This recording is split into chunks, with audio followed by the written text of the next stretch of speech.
8월 14일 아침 묵상 하나님께 드리겠습니다. 찬송가 365장입니다. 찬송가 365장.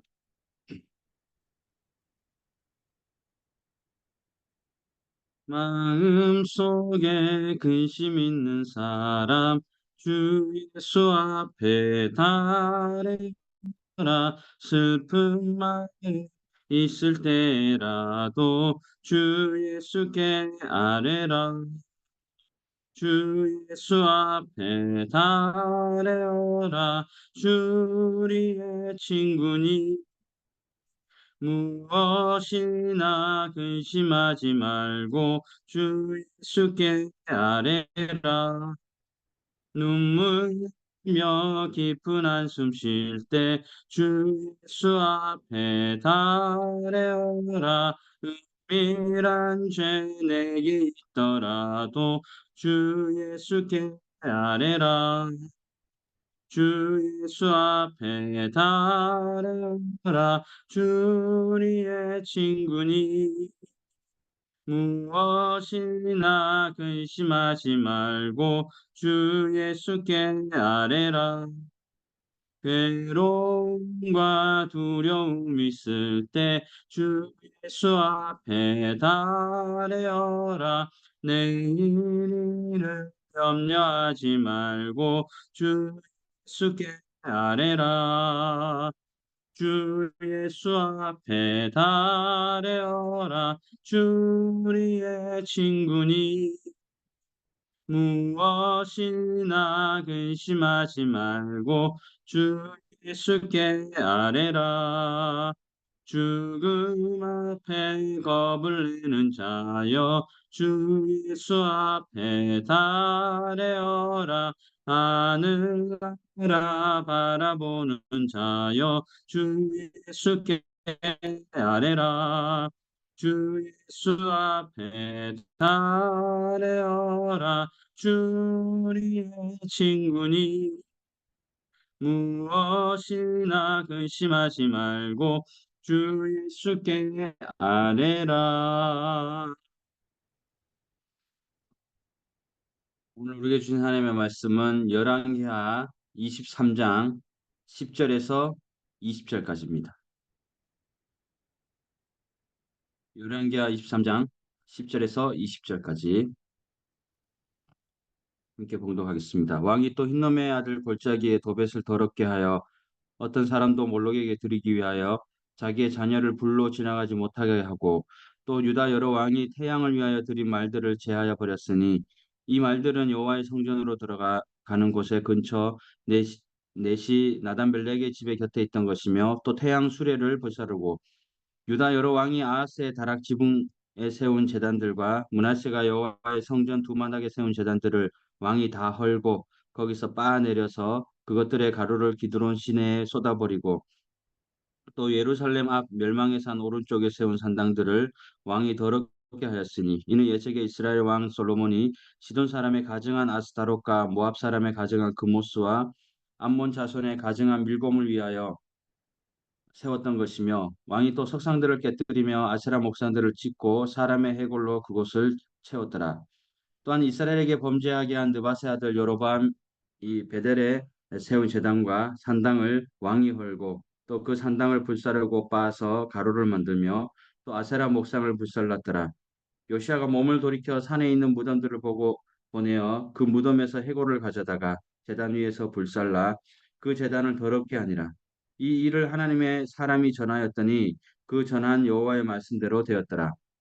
요시아가 이르되 내게 보이는 저것은 무슨 비석이냐 하니 성읍 사람들이 그에게 말하되 왕께서 베델의 제단에 대하여 행하신 이 일을 전하러 유다에서 왔던 하나님의 사람의 묘실이니이다 하니라. 이르되 그대로 두고 그의 뼈를 옮기지 말라 하며 우리가 그의 뼈와 사마리아에서 온 선지자의 뼈는 그대로 두었더라. 전에 이스라엘 여러 왕이 사마리아 각 성읍에 지어서 여호와를 경노하게 한 산당을 요시아가 다 제거하되 베델에서 행한 모든 일대로 행하고 또 거기 있는 산당의 제사장들을 다 제단 위에서 죽이고 사람의 해골을 제단 위에서 불사르고 예루살렘으로 돌아왔더라. 아멘. 만약 우리가 모르는 길을 가야 한다면 어떻게 합니까? 아마도 지금 현지 상황에서는 대부분의 사람들은 스마트폰을 꺼내서 구글 맵을 킬 것입니다. 그런데 만약 구글 맵이 잘못된 길을 알려준다면 어떻게 어, 하는가? 계속 그 길을 따라갈 것인지 아니면은 뭐 묻든지 다른 방법을 찾든지 선택을 해야 합니다. 우리의 신앙 여정에서도 때때로 어떤 길을 선택해야 할지 결정해야 할 때가 있습니다. 세상은 우리에게 많은 길을 제시할 수 있지만 그중 어떤 길이 하나님께로 인도하는 길인지 분별하는 것은 쉽지 않습니다. 열왕기야 우리가 보고 있는 23장에서 요시야 왕이 유다를 개혁하는 모습을 어제부터 계속 보고 있습니다. 그의 행동은 단순히 그 외형적인 뭐 빠고 부수고 이런 외형적인 개혁을 넘어서서 백성들의 신앙적 방향 자체를 하나님께로 돌리는데 중점을 두는 개혁이다. 그렇게 말할 수 있습니다. 이스라엘은 오랜 기간 동안 우상 숭배와 같은 잘못된 길을 걸었습니다. 하나님을 등지고 또 자신들의 욕망과 세상의 흐름에 휩쓸려서 신앙적인 그 길을 잃어버렸습니다. 요시아 왕의 개혁은 이러한 상황에서 매우 중요한 의미를 갖고 있습니다.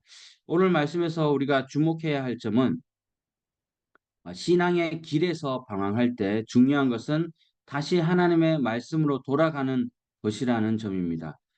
요시야 왕은 백성들에게 하나님의 율법을 읽어주고 또 그들로 하여금 하나님 앞에 서약하게 했습니다. 그것은 오늘 우리가 신앙적으로 길을 잃었을 때도 우리의 구글 맵은 바로 하나님의 말씀이라는 것. 요시아 왕이 그 길을 어떻게 걸어갔는지 오늘 또 살펴보고자 합니다.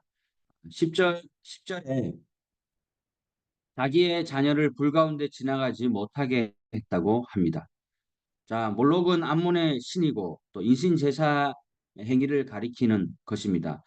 몰록을 숭배하는 자들은 전쟁이나 기근 등을 또 신의 노여움으로 보고 이를 달래고자 자신의 자녀들을 또 인신 제물로 바치는 행위까지 서슴지 않았습니다. 남유다에서 이러한 몰록 숭배 행위는 아하스에 의해서 시작되어 가지고 므낫세 시대에 와서는 흰놈의 골짜기에 희생 제물을 태우기 위한 거대한 산당 도벳이 세워지게 이릅니다. 그리고 이런 사악한 종교 의식은 요시아 왕 때 이르도록 계속해서 성행하였음을 우리는 말씀을 통해 알 수 있습니다. 이제 11절에서 14절에 보면 유다의 왕들이 세운 각종 우상 제단과 우상을 파괴하고 모독함으로 종교 개혁을 수행한 사실을 낱낱이 밝히고 있습니다. 그 가운데 11절에 보면 태양신 숭배와 관련된 사항을 다루고 있습니다. 자, 태양신 숭배는 가나안과 또 메소포타미아와 또 애굽 등 고대 근동 지역에서 매우 광범위하게 이루어졌고 또 특히 애굽에서의 이 태양신 숭배는 가장 오래되고 왕성한 것이었습니다. 그 라라고 하죠. 그 태양신의 이름을.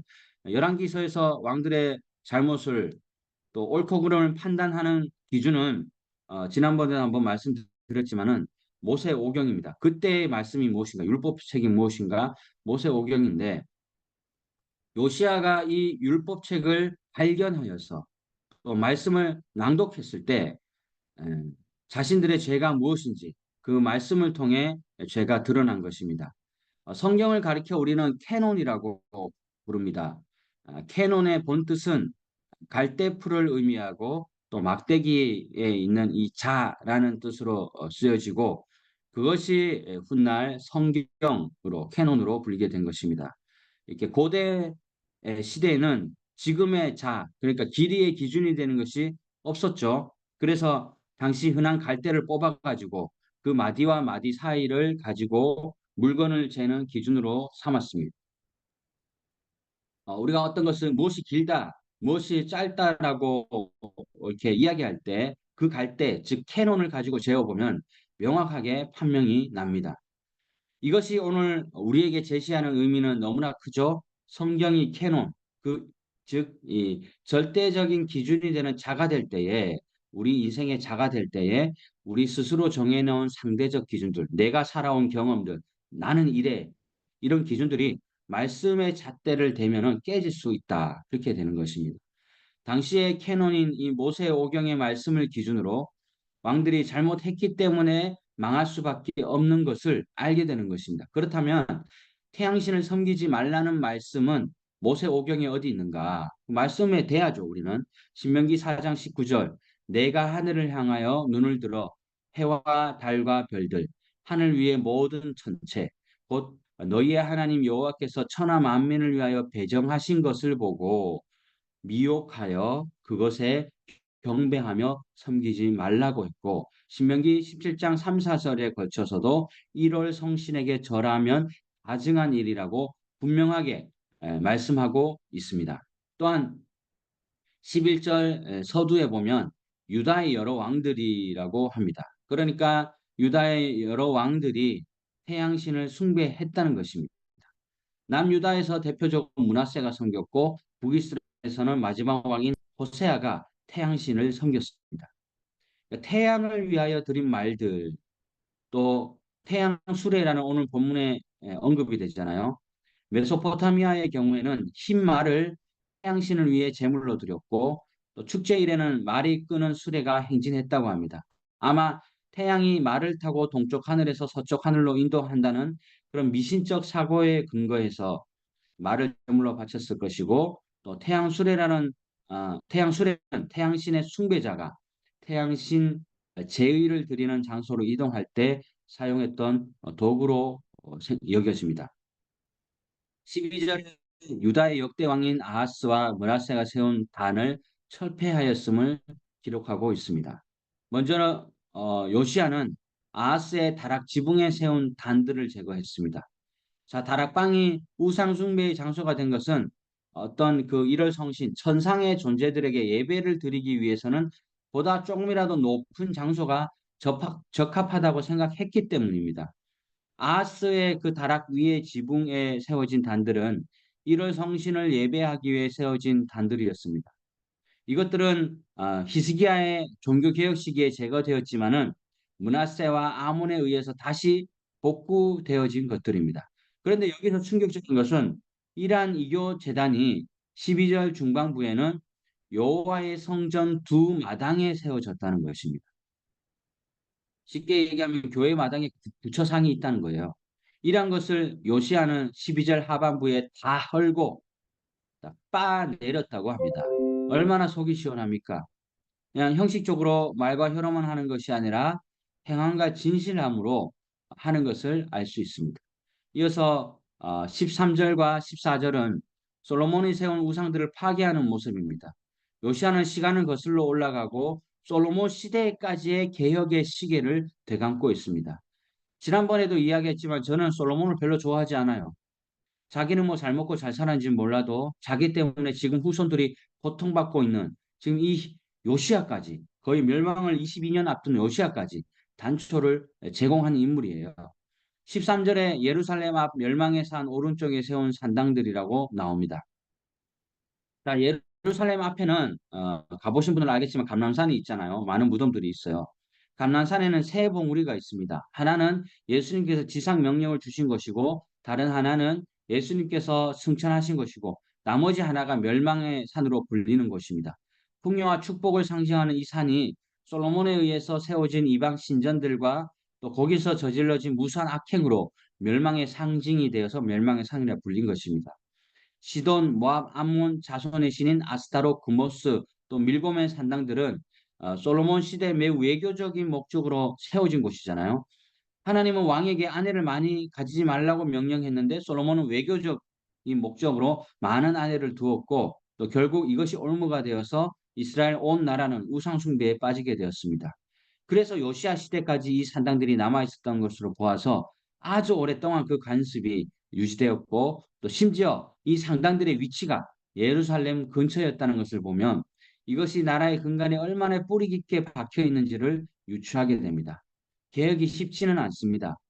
타락의 영향은 이스라엘의 매우 깊은 곳까지 뿌리내려 있었습니다. 그래서 15절에 이르러서는 이 개혁의 범위가 유다를 벗어납니다. 북이스라엘 초대왕 여로보암이 세운 베델의 제단과 또 산당을 헐고 불사르기까지 합니다.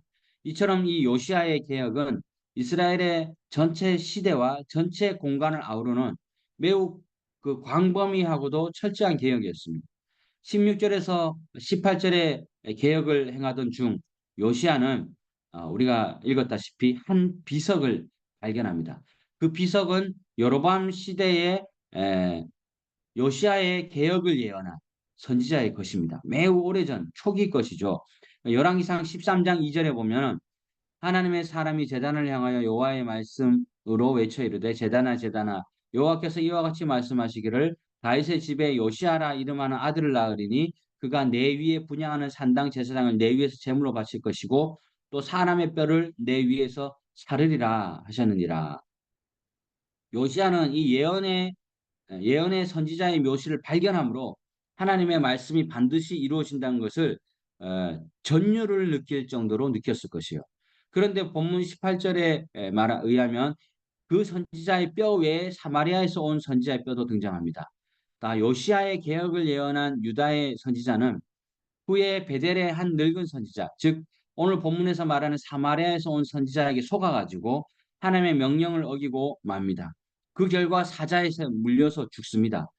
불순종한 백성에게 하나님의 심판이 있으리라는 예언의 말씀이 반드시 이루어진다는 것을 불순종한 자신의 죽음으로 확증한 아주 우리가 슬픈 이야기를 우리는 알고 있습니다. 이 이야기가 요시아의 개혁 와중에 왜 등장했는지 한번 생각해 볼 필요가 있습니다. 요시아는 철저하고 또 완벽하게 개혁합니다. 열왕기하 22, 23장을 보면 그에게 성경의 평가도 매우 좋아요. 이 정도면 하나님께서 예비해 둔그 심판을 돌이키지 않을까 하는 기대감까지 들게 합니다. 하지만 우리가 지난번에 봤듯이 22장에서 굴다 선지자가 이미 예언하길 요시아는 조상들에게로 평안히 돌아가겠지만 유다는 반드시 심판받을 수 없겠다고 분명히 못 박습니다. 요시아는 자신의 계획을 예고한 선지자의 묘시를 발견함으로 하나님의 예언이 반드시 성취될 것임을 알았고 또 다른 예언도 이루어질 것을 알았습니다. 굴다가 말한 유다의 멸망하리란 예언도 반드시 성취될 것이고 그에 대한 요시아의 반응은 어떻겠습니까? 19, 20절에도 언급되지만 요시아는 그것을 알고도 담담히 개혁을 수행해 나갑니다. 요시아의 개혁은 하나님께 무언가 얻어내기 위한 개혁이 아니었어요. 요시아가 자기의 묘실로 평안히 돌아가게 될 이유에 대해 22장 19절은 요압 곧 내 앞에서 겸비하여 옷을 찢고 통곡하였기 때문이라고 합니다. 자, 우리는 뭔가를 내가 이렇게 개혁을 하면 하나님께서 뭔가를 주시겠지. 그렇게 들 수밖에 없잖아. 내가 이렇게 열심히 하면 뭐 자식이 잘 되겠지. 누가 잘 되겠지. 뭐 돈이 잘 들어오겠지. 어떤 개혁에 대한 보상이 아니라 이미 마음을 돌이켰을 때 약속을 받았습니다.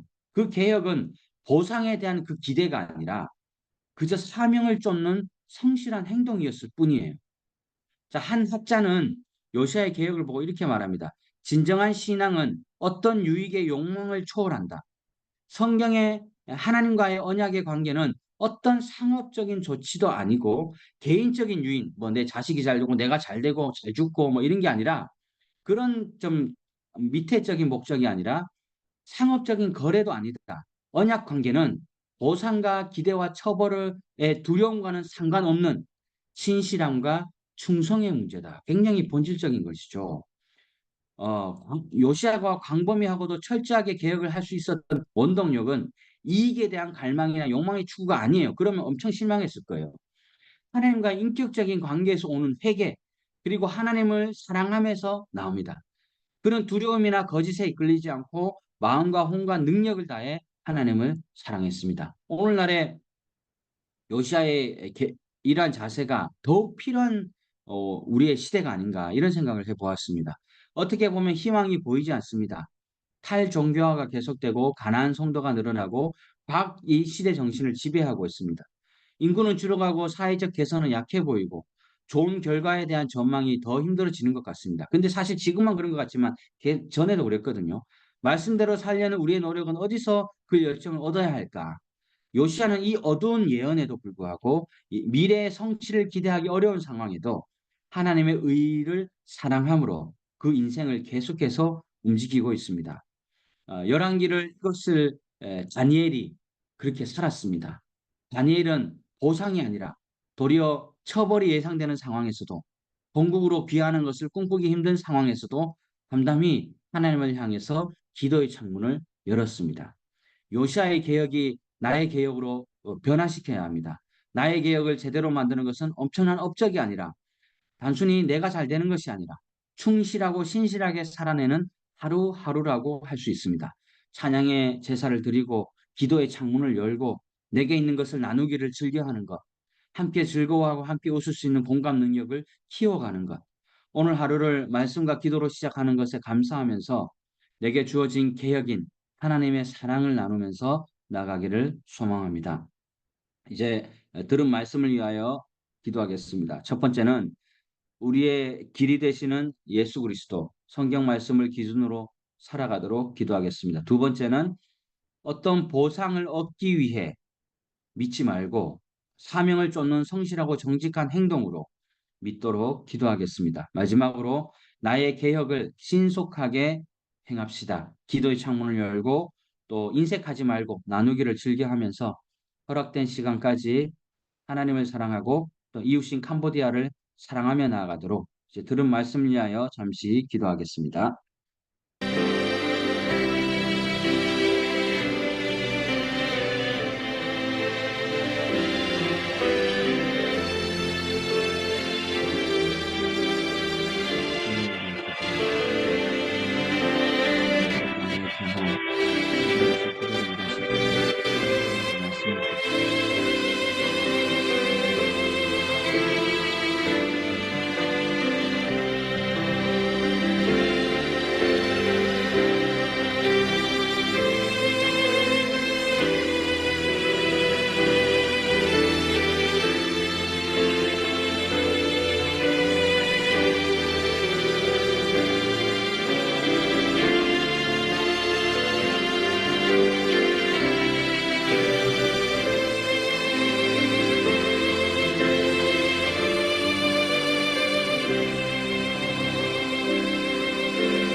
계속해서 오늘은 기도 제목을 위하여 기도하겠습니다. 세님 한인 장로교회 그 건축을 잘 이루어지게 해주시고 또 이 모든 일의 시작인 또 기도와 또 건축 인허가 교회 부지와 또 행정적인 절차가 또 8월 중에 잘 마무리되고 또 임 목사님 또 한 달가 출타하는데 거기서 또 많은 일들 특별히 하민이 그런 건강 그리고 또 교회 조감도를 비롯한 그런 나눔을 잘 하고 오실 수 있도록 또 그리하여 주님의 아름다운 성전이 잘 세워지고 이 성전을 통해 역사하실 그 하나님을 신뢰하며 또 우리가 함께 기도로 나가겠습니다.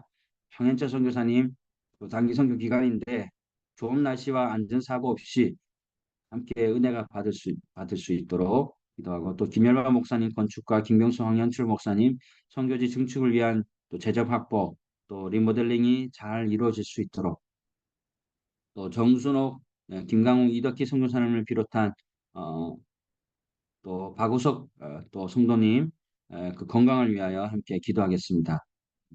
또 김혜라 선교사님 철수 준비 중에 있는데 순조롭게 잘 정리되고 또 한국에서의 삶도 형통할 수 있도록 기도하겠습니다. 또 선교사님들의 주 후원교회와 후원자들이 또 아름답게 서로 아름답게 또 현지 교회가 아름답게 동반 성장해 가면서 서로 좋은 소식들이 오갈 수 있도록 하반기 사역도 또 건강과 지혜와 성령 충만함으로 감당하도록 또 개인 기도 제목을 하고 제가 마무리하겠습니다.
하겠습니다. 사랑하는 하나님, 우리도 요시아처럼 하나님의 말씀이 기준이 되는 삶, 하나님의 말씀이 기준이 되는 선교를 할 수 있도록 아버지 도와주시옵소서.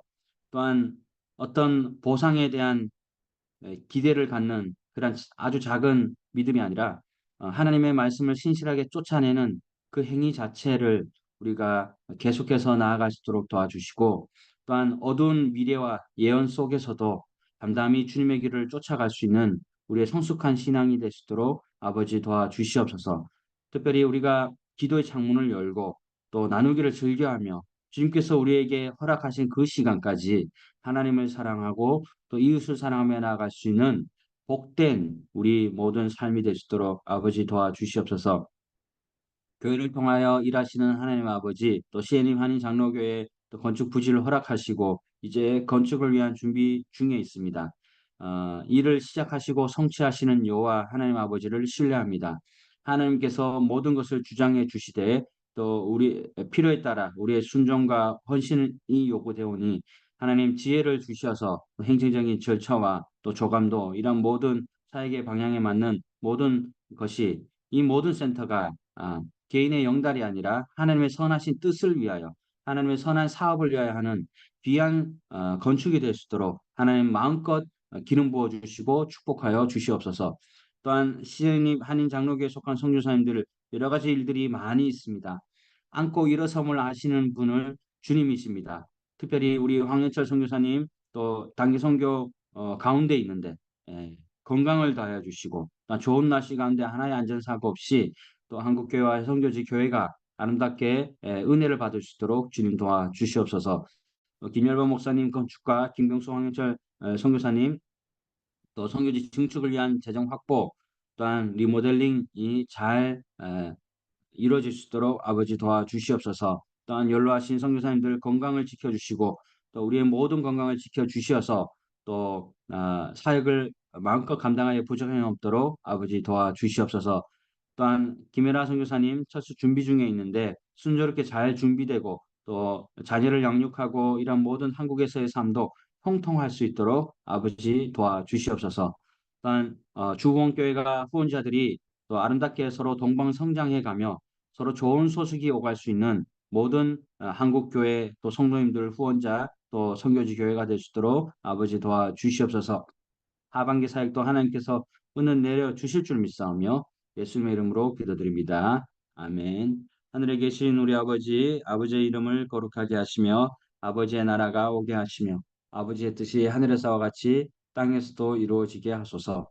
오늘 우리에게 일용할 양식을 주시고 우리가 우리에게 잘못한 사람을 용서하여 준 것 같이 우리 죄를 용서하여 주시고 우리 시험에 빠지지 않게 하시고 악에서 구하소서.